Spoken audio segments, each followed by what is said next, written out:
So, good evening, everyone. Thank you for coming. And if everyone could turn off their phones, it'd be nice, so we don't get a little music in between or something. Talk about Franz Marc. And this, just so you know the context, those of you who are coming just for this evening, this week we have a course at the Nature Institute for farmers and farm apprentices as part of a collaboration with the Biodynamic Association in Hawthorne Valley, so a week-long intensive. And main topic of the week, one of the main topics is animals. So I gave this talk in the fall, not thinking of this course, and then we decided, oh, it would be a good idea to let Franz Marc become visible again for those people who couldn't come the last time, and then for the participants in the course. So I wrote the dates of his life, born in 1880, and he died just nearly 101 years ago. And that's why I held the talk in the fall. I mean, I should have held it in the spring, but at any rate, to honor his 100 years since his death. And so what I'm going to do is I'm going to show you quite a few slides of his work, but at the same time try to give a picture of the man and his concerns and focus on this relation that he had to animals. He did not only paint animals by any means, but it was an important central part of his work. So, as an introduction, two statements from him. For artists, is there no mysterious notion than that of how the landscape appears through the eyes of an animal? How does a horse, or an eagle, or a deer, or a dog see the world? How miserably soulless is our convention of placing animals in the landscape as we perceive it, rather than seeking to penetrate the soul of the animal so as to glean something of its own world of images. He wrote that in 1911 or 1912. Then, in a letter to his wife in 1915, so a year before he died, I've always dreamt of impersonal paintings. I dislike signatures. I have no desire to paint animals as I see them, but rather as they are, how they themselves see the world and feel their being. Right? So he had this ongoing passion to understand, see animals, be with animals in a way that he could get a sense of how they are in the world, and then somehow to bring that to expression in his artwork. He grew up in Munich, in Germany. His father was an artist, a landscape painter, and he started drawing and painting at a very, very early age, so that he had, the artistic practice early on, but it wasn't forced upon him. He took that up. That was something he wanted to do.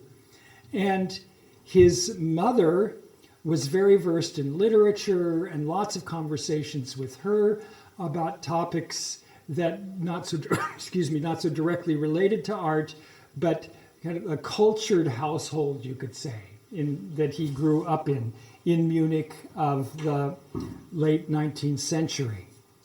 And so he was drawing and doing woodcuts and painting at an early age. And he was then at school a good student, kind of a philosophical student, serious. He was a serious boy.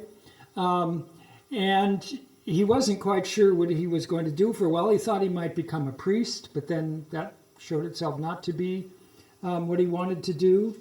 And as an 18-year-old, he wrote in a letter to an older man, who was probably in his 30s at that time, but older than he was as an 18-year-old, who was kind of a mentor for him. He wrote to him, "I wander through the whole area by myself, only with my little dog Trina as a happy companion." In the summers, they were outside of Munich in the countryside. Right, so I wander through the area by myself, my little dog Trina as a happy companion. See cities, people, and the land, and I take in what pleases me and take hold of it in my memory and also in my sketchbook. In any case, that which surrenders to my pencil. One learns in this way very, very much when one understands to walk only with an attentive eye and ear. So he was very perceptive, very, he had his attention out in the world, with the natural world, being attentive to that. And he was, at this time, as an 18-year-old, trying to figure out what he was wanting to do. Finished his gymnasium, so the high school, college preparatory exams, was done with that. Then had a year of military service where he worked with horses most of the time. He had a real relation to horses, and we'll see more of that. And he was reading lots of philosophy, Nietzsche, read lots of Nietzsche, serious guy. And then he wrote to this mentor when he was 20, 1900, "I have finally found the courage to enter into my true element, and that is art."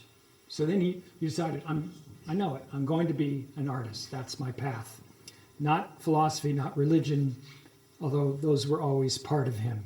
So he studied at the Munich Academy of Art, and they did it was a very traditional schooling, very good schooling in anatomical drawing, in landscapes, and I'll show you then a couple of his early works. Can we turn off, not all the lights, but these upper ones would be no, that's the one we want to leave on, that and that. I think we can see here. We'll see whether that, yeah, I think that's good enough. Oh, sorry. Jeez. Wrong button. Gosh. Okay. So this is around 1902 when he was studying there. A fairly traditional landscape, but very beautiful, right? Very fine colors.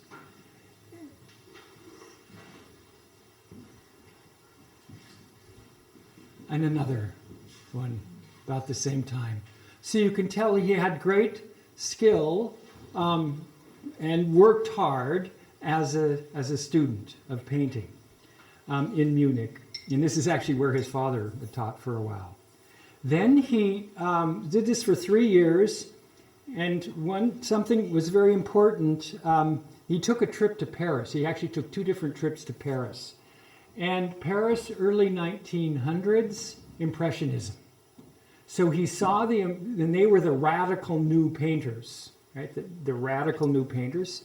And they made a big impression on him. This painting was before that, though, right? It was before that. And he came back and realized there's another world of painting that's possible than what I know.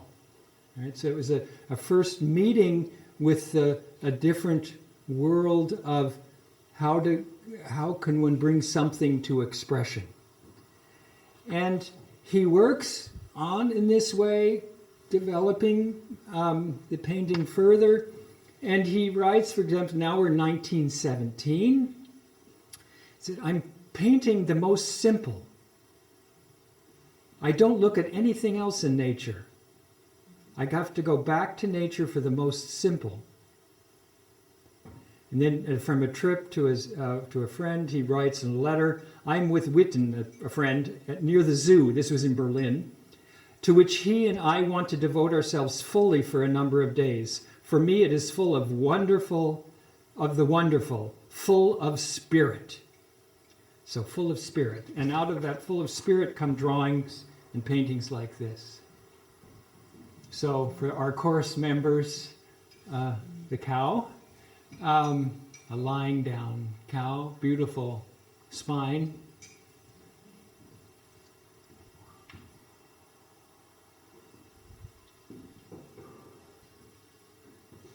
older horse, drawing cart.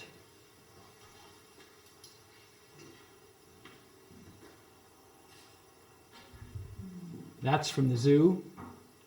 Elephant.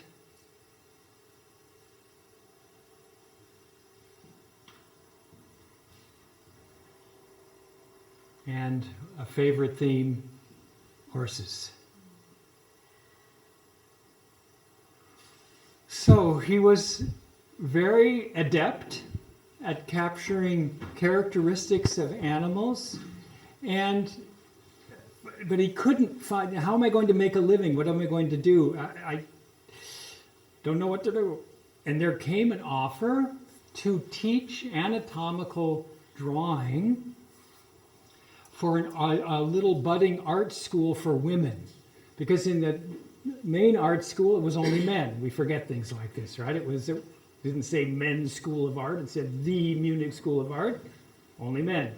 And so a woman, artist, founded a women's art school, and Franz Marc started teaching there, and he taught anatomical drawing, amongst other things.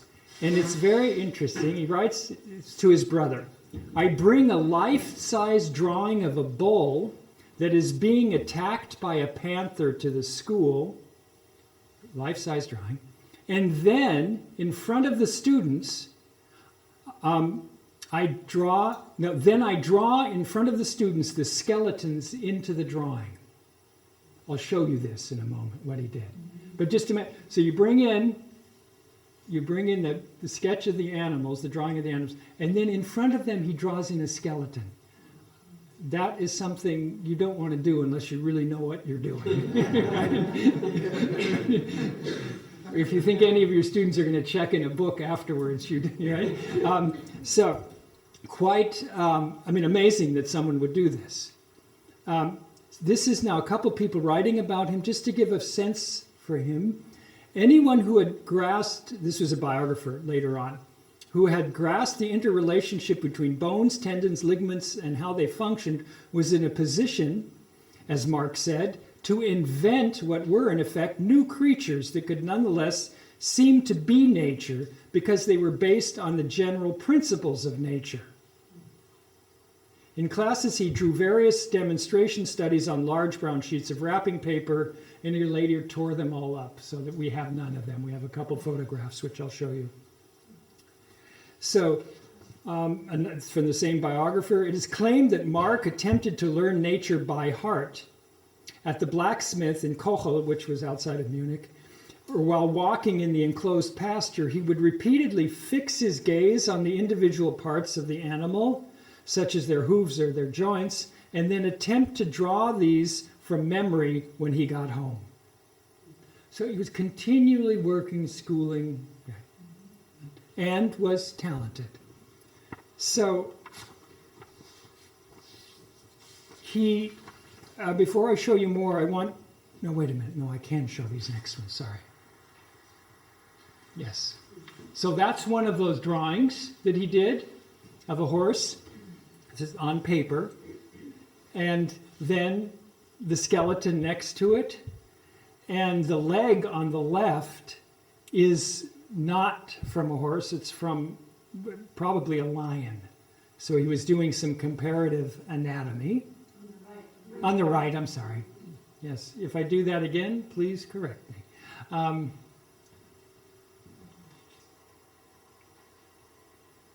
And here, some great lucky, some student made this photograph, and then so this is the one we have. Franz Marc in the middle, right? He's in the middle.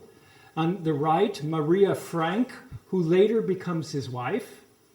And the left, a student who we don't know anything about, who has a hammer and is about to hit somebody.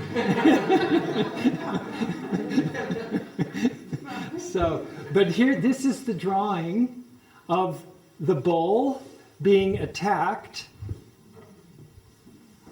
by the panther, right? And then he drew this into it, the skeletal parts. Amazing, right? And you notice now here in this drawing, this element, it's not just kind of the anatomy he's getting at, but it's the animal in movement, right? It's the animal in movement, so that we need to pay attention to that in what follows, because he's not just doing static animals from now on. That's still a leg on the right? Yes, so on the right, this is the foreleg of a cat. Yeah, of a cat-like creature. So you just threw that in, I guess, to compare here.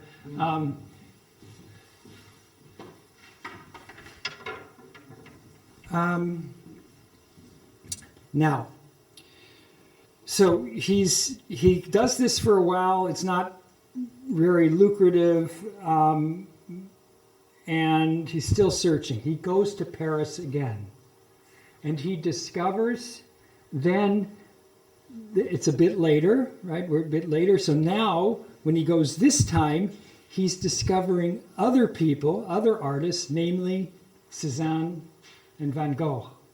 So a whole nother world opens up with powerful color and different from the Impressionists, right? So moving in a different direction.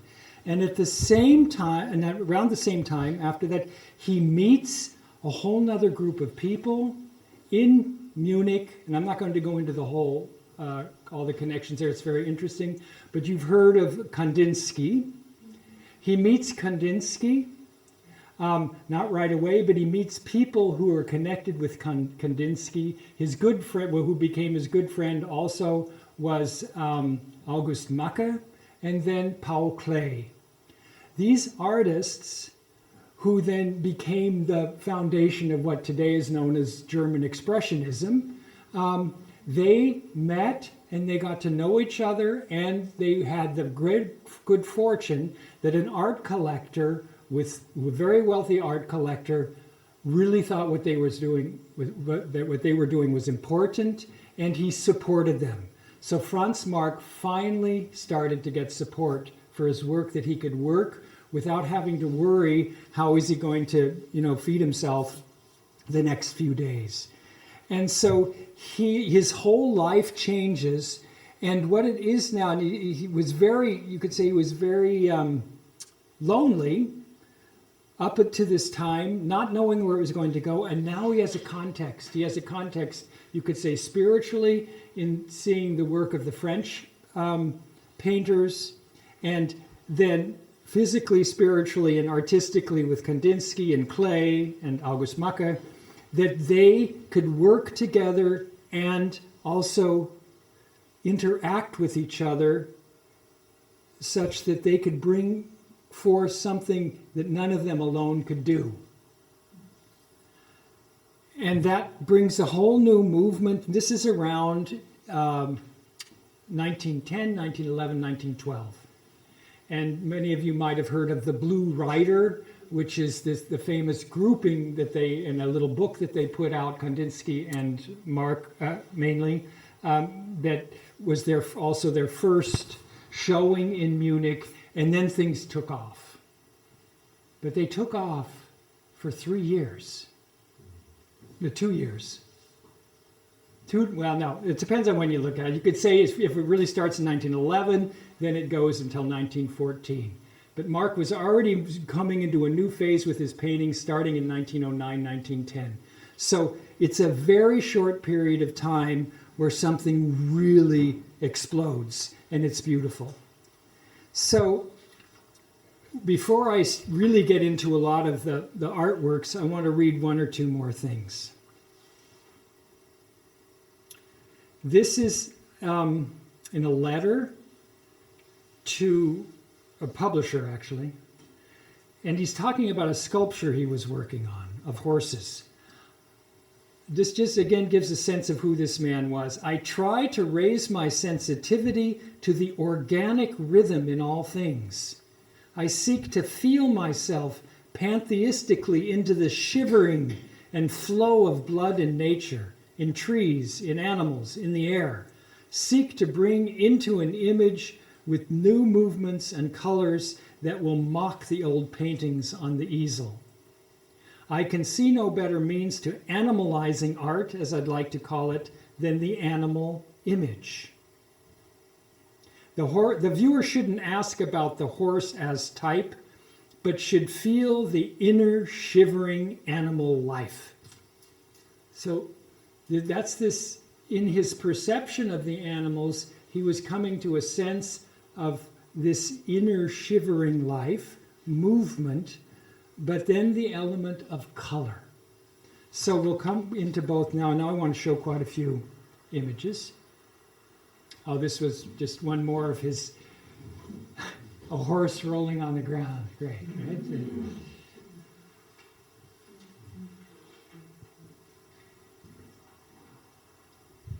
If I forget to get out of the way, tell me, right? So now some of his paintings. You see this 1909. It's a lovely painting. It's actually one of my favorites. I have it's a somewhat different version, but hanging. I'm not going to say much for the moment. We'll just look, and then we can talk a little bit about some of them.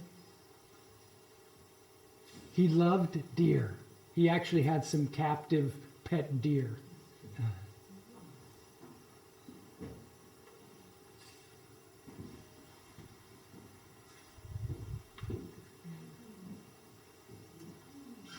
So cats on a red cloth.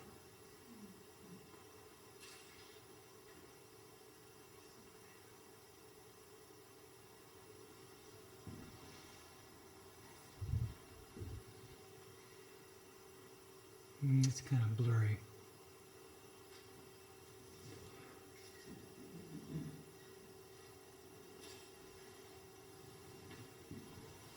So if we look at those three together,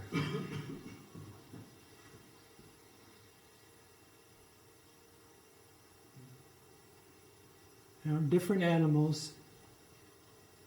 But can you see how he's bringing the animals in relation to each other? Right? That they're actually all standing.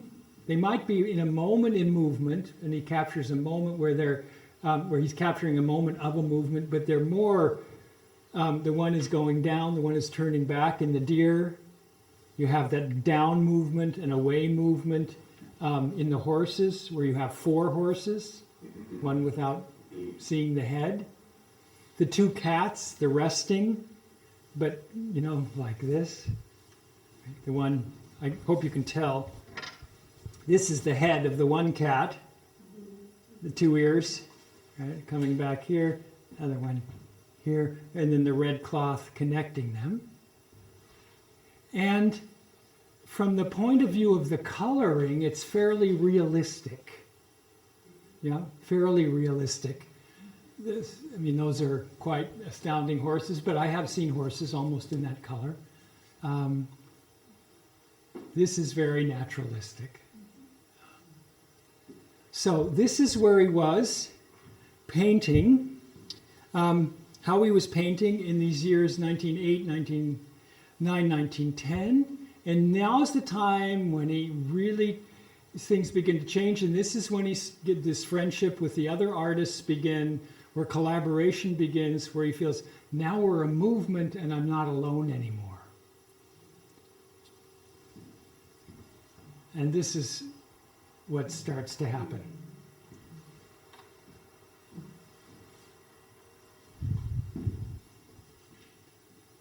So almost the same as the one before, right?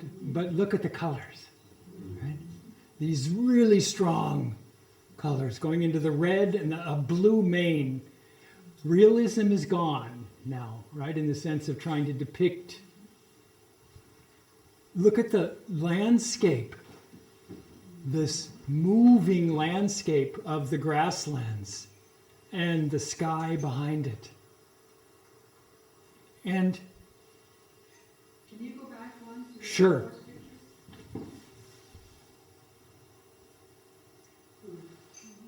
Yeah.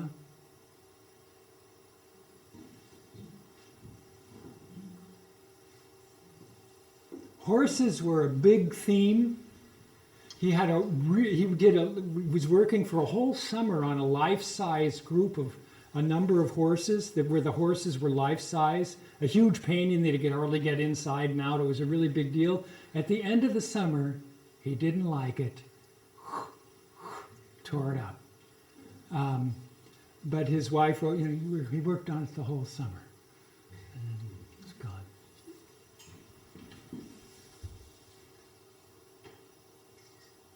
Oh yeah, I planned to do this. Sorry.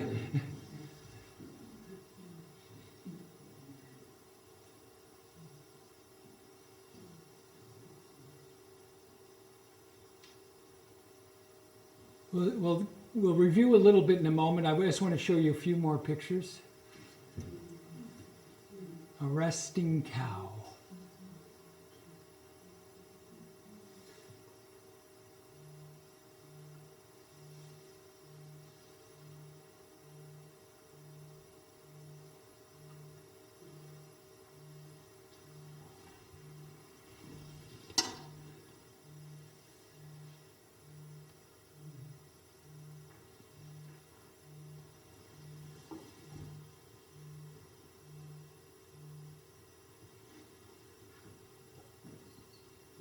Two cats, yellow and blue.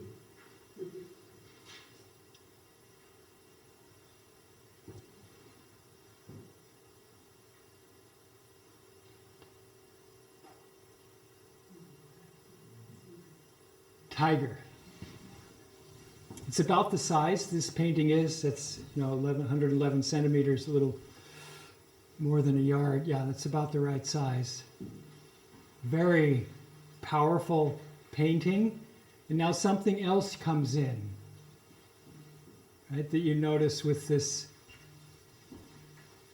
right? These strong lines in addition to the strong colors, diagonals, the more geometrical.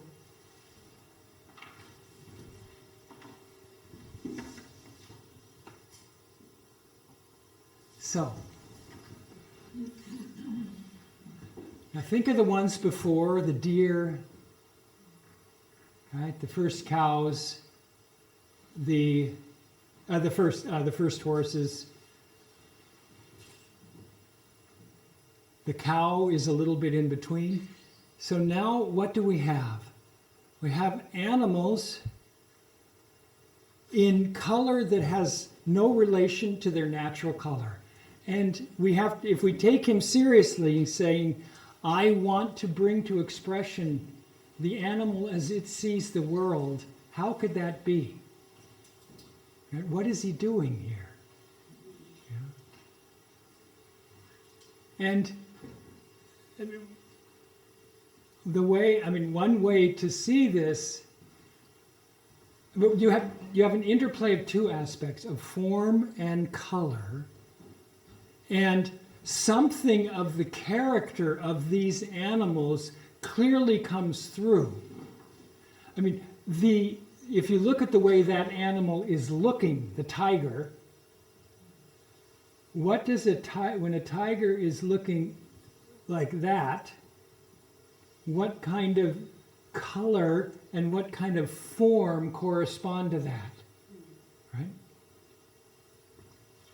They're not round, playful forms. So something I feel is of the energy of that moment in the tiger when it's turning its head and peering at something, almost striking it with its gaze.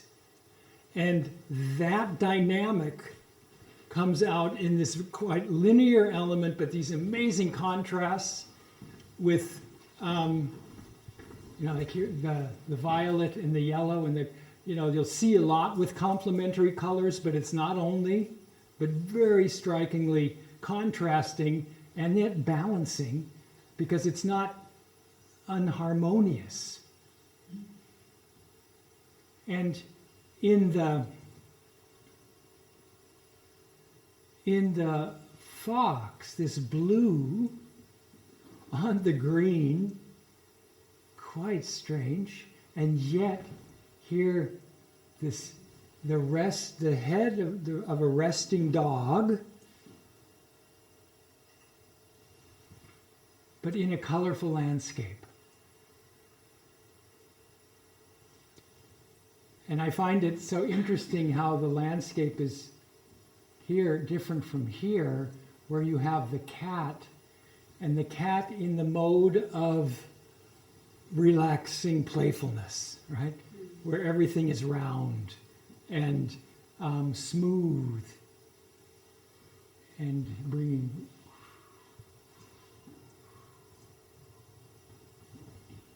Right? Repeating themes. And this one brings in a little bit of the element of this here. Right?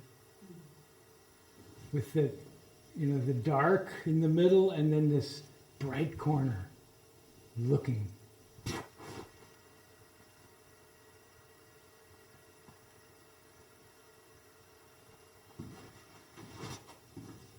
So.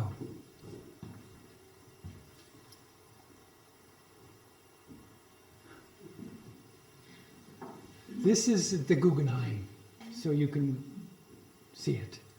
It's big. Again, this is not bad, actually. It's about that size. 140. Yeah, it's not too bad. It's a little bit bigger even. Yeah, probably. So, now what kind of a cow is that?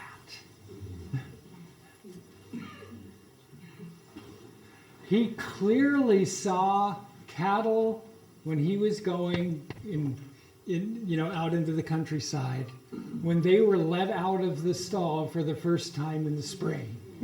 That's what I feel in this. Of course, it might not be that, but in the sense of, a cow completely going into the expansive cow, in a completely magical landscape. A colorful landscape, a mountainous Bavarian landscape, sort of, right? It would be, but it's clearly not. But then here, these plants don't fit very well with an alpine landscape. But it's not so much the realism again as these contrasting colors and forms where it is this composition. And here in the background, also animals.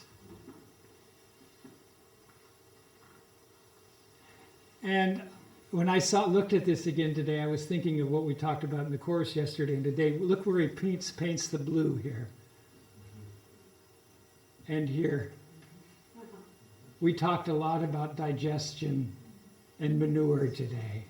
But that he paints this blue right there. It's not the heart of the animal, it's the stomach of the animal.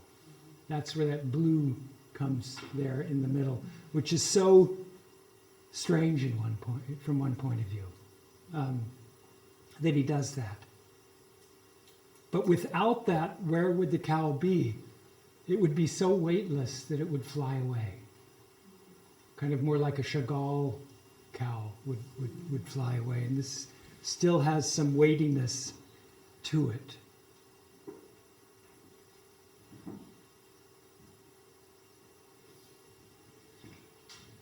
Yeah, amazing.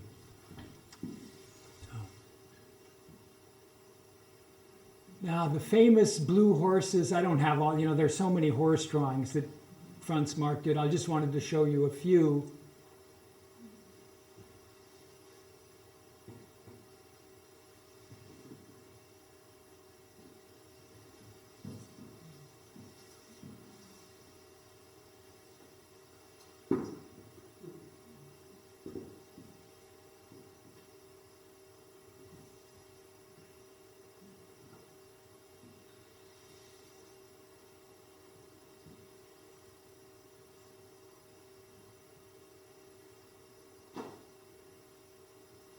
See, this actually goes back, it's not always chronological. You can't think that somebody's just kind of progressing on some kind of a line. He goes back and forth with his themes. It's not always the same, but certain things don't come earlier They really do come later, whereas this could have been a later painting too, but it's 1910.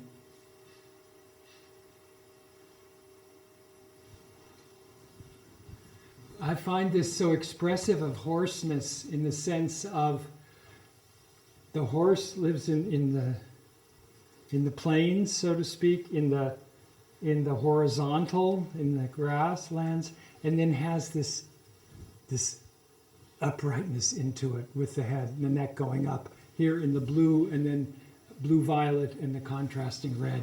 Just this amazing movement in the horizontal. And it's part of the whole landscape. And that becomes an ever stronger theme, as you can see in these. I'm going to go back just, here really the animals are dominant and the landscape is less dominant. They're clearly in a landscape. Here it's wonderfully, you could say, in balance. Landscape becomes in very strong. But many of the horse ones you have, and then comes this, where the landscape. And now, look at this.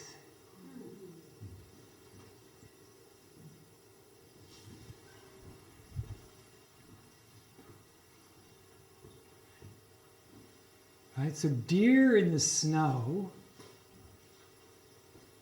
where the snow landscape is really part of the deer. Yeah, it mirrors the deer. The deer is in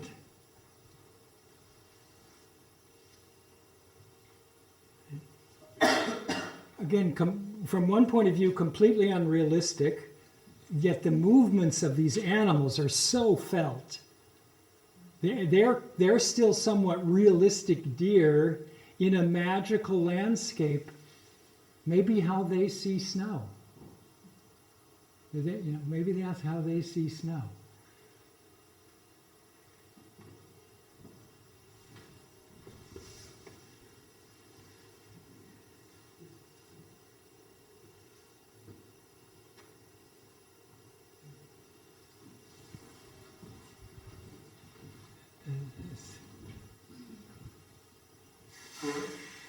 So the movements and then these beautifully contrasting, balancing colors.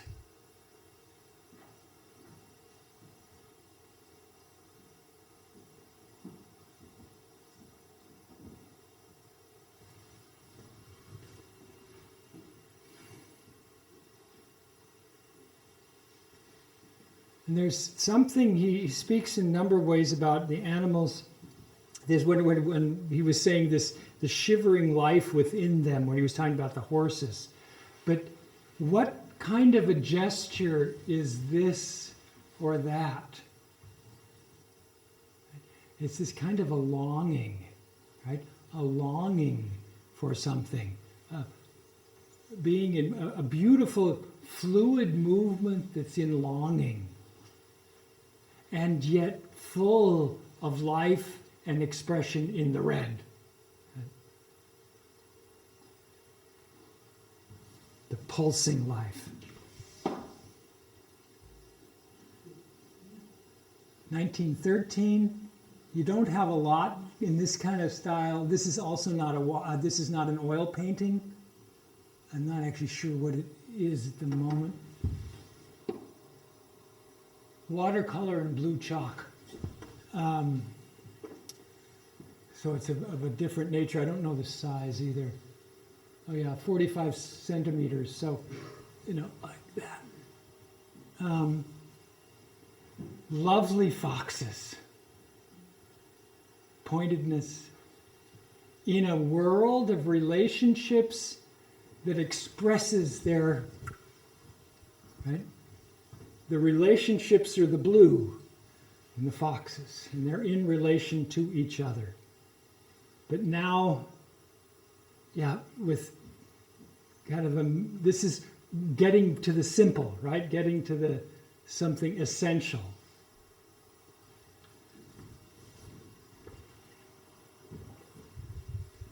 And look at those foxes. Where are they now? And where's the landscape? Right? So you have a fox. You have a fox. But where the one ends and the landscape begins, and whether they're really two animals, I guess, but they're in one colorful, interpenetrating world. And that's now where the fox has gone. So, well, I'll show you. No, I'll come back. Yeah, something of this is going to come back, so I won't go further with it at the moment. And here's one with deer. You have that same longing gesture, but now the deer completely in a colored landscape. And he's not saying, I think animals see all these colors and they kind of live in a kaleidoscopic world in any, prosaic way. But this feeling, how does an animal see the world?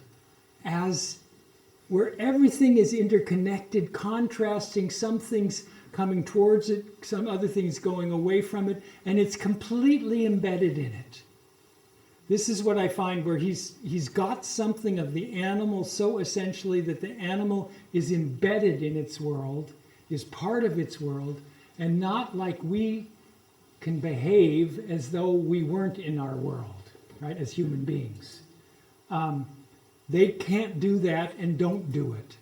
And he brings more and more from, the bodily form to the movement to bringing in the color, and then bringing them fully into the context of an environment in which they belong.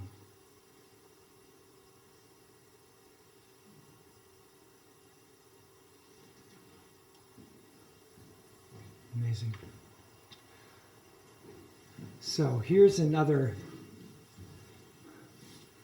It's a bull. Cutie. Is a nice one. And that quality in the landscape, and the contrasting, the red, orange, red to the blue of the background.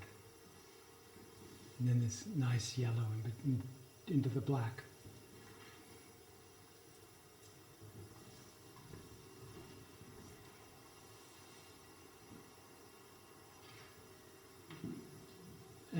Just another example of it going into the landscape. Amazing colors. Animal. Part of feet. Right? Here's the animal. Here's the animal behind it. There's another, there's its tail, the cow. Up, a resting cow up here. Right? And then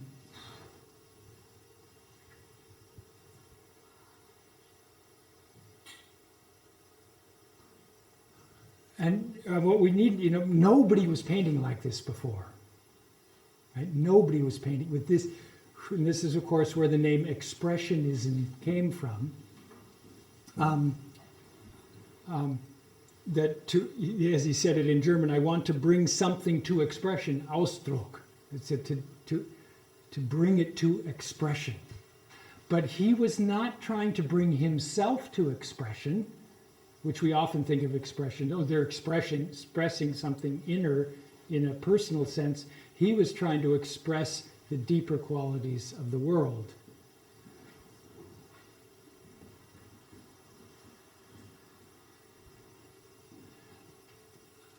I just added this one in today because Bruno said he was in Basel, Switzerland, and saw this painting, which has an interesting destiny. It's huge. It's almost 3 yards wide and 2 high, so much bigger than this. And as you can see, this right-hand part, right, So this painting was almost destroyed after, so he painted in, oh, I forgot the year, but it's 1913. He painted it in 1913. And then it was in a fire, and the right-hand part burnt and was destroyed. And then afterwards, Paul Klee, there had been a photograph of it, and Paul Klee did this just to honor Franz Marc so that it could then be a whole again and then be displayed later on. And I didn't put the title of it the way it is when you read it, because that title doesn't come from him. The title of the painting actually comes from Paul Klee, the one you normally read, which I'll tell you in a minute. But he said about a watercolor pre-painting of this, he said, the trees show their rings and the animals show their veins, or you could say blood vessels, ader. So they're and on the back of this, and all existence is flaming suffering. And the context for this is evidently a forest fire. And then Paul Klee gave this the name Tierschicksale, animal destinies. Animal destinies. So this is an amazingly, because it was also so big, it's very powerful. Even though the right quarter of it is lost, more or less. But this animals, you could say, in a panicking situation, and animals, their veins, showing the ring, the tree is falling over, and you have this amazing dynamism of interactions, and all you could say almost to a chaos. I just want to jump ahead. A few years later, so this is 1913, 1915, 2 years later, Franz Marc was on the front in World War I. And his wife sent him a photograph of the painting. And he writes back and he said, I can't believe I painted this.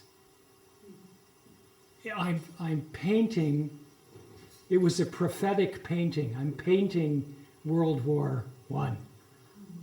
Right? Because this was, of course, before the war, before anyone knew anything about the war. And he said, I can hardly look at it. But it's as if I had painted what was going to come. Yeah? And not only animal destiny then. But yeah, the plight of human beings, of course, in the forefront, but the plight of animals in World War I was incredible, right? Because they were still riding horses, and oxes were, pulling the carts and things, and were getting decimated right and left. So, yeah, that's a powerful one.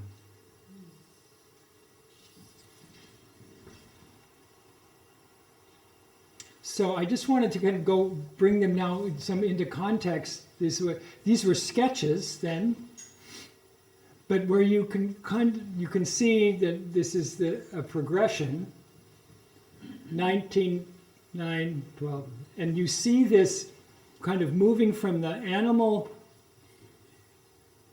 in the landscape here to in the landscape, where I think he would become more and more where the animal is landscape, or landscape expresses animal, where it is all interpenetrating, where they're not, here they're still a little bit separate.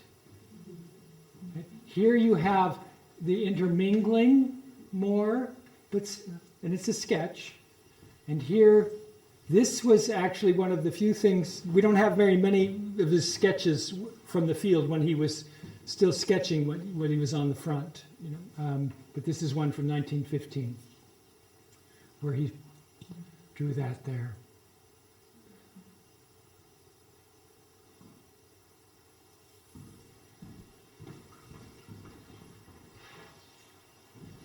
now to take 3 we've looked at. Of the deer, the same kind of quality.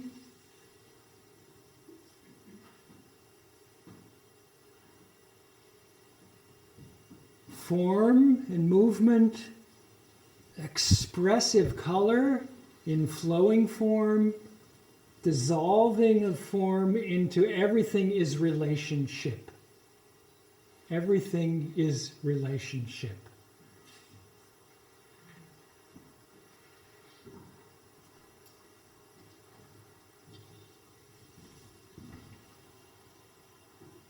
One more. The cow theme. The individual cow, still fairly realistic. Here, the expressive, powerful, in an enchanted landscape that where everything intermingles. 1914.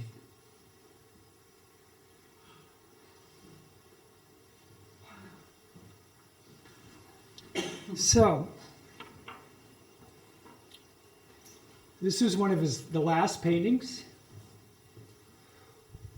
World War I, August 1914. Right away he enlists. He had been, as I told you, a year in service. Right away he enlists, and he works with horses from the very get-go. He's a messenger, rides overnight, he's a messenger, horse messenger from one battalion to the next or whatever, on the front in France. And so from the very beginning, 1914, so 1914 to 1915, 1 year. Right? And then 1915 until the spring of 1916. And he experiences the horrors of war. He paints some, he writes lots of letters, and but he keeps his humanness. He's very well respected. He becomes a lieutenant and has a group of men under him, and he still has to do with reconnaissance and communications and things, and is always with horses and with his men, and is able to come back, I think, once or twice, on a vacation to home, but then goes back. And it's then on, let me get this correct. Where is it? Sorry. Got my pages mixed up. Huh.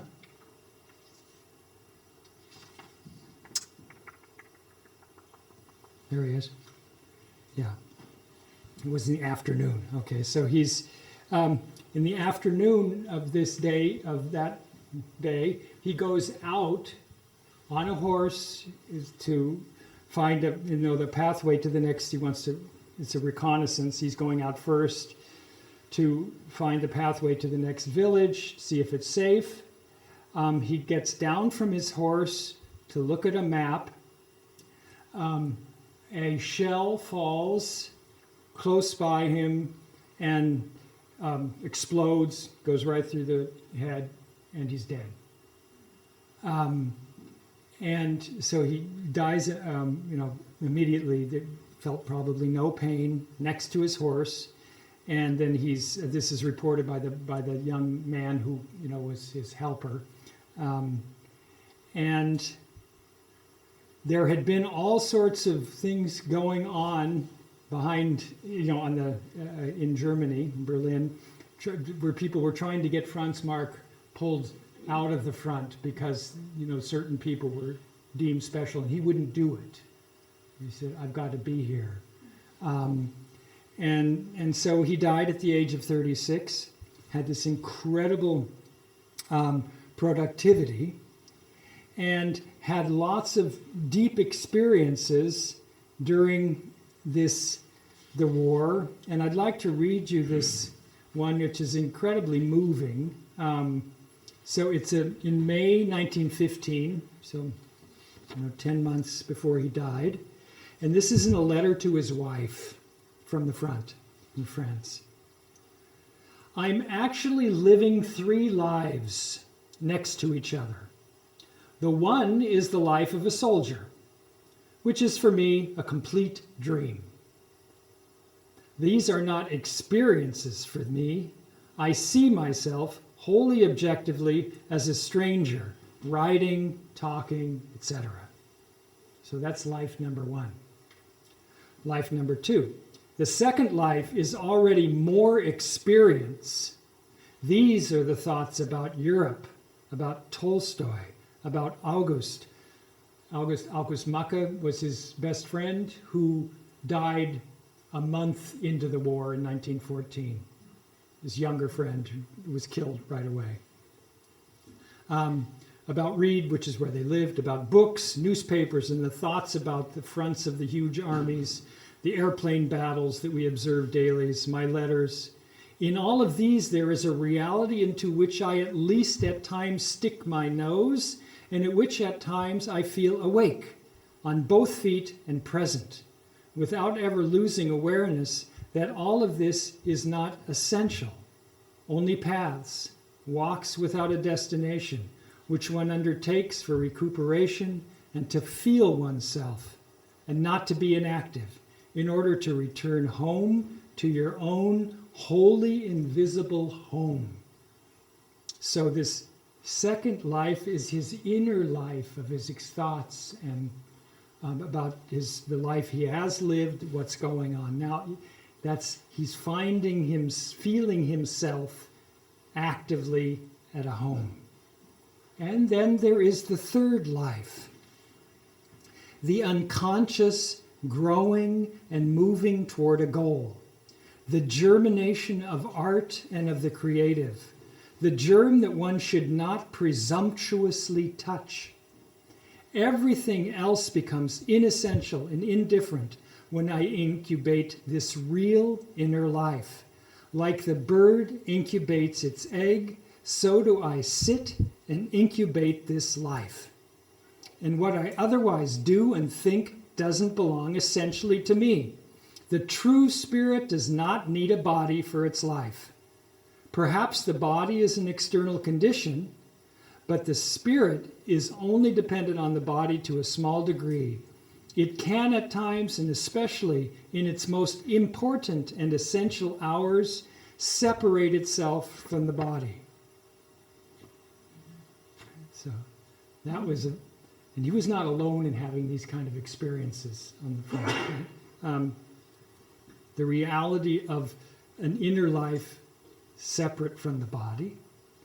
Then goes on, and then the end of the letter, when I returned to Reed, their new home, it was their new home right before the war, when I return to Reed and to you and can work, hopefully my 3 persons will close nice and tightly together. But at the moment, they go about singly. And that's how he ends the letter. So, Franz Marc, that was a portrait of him.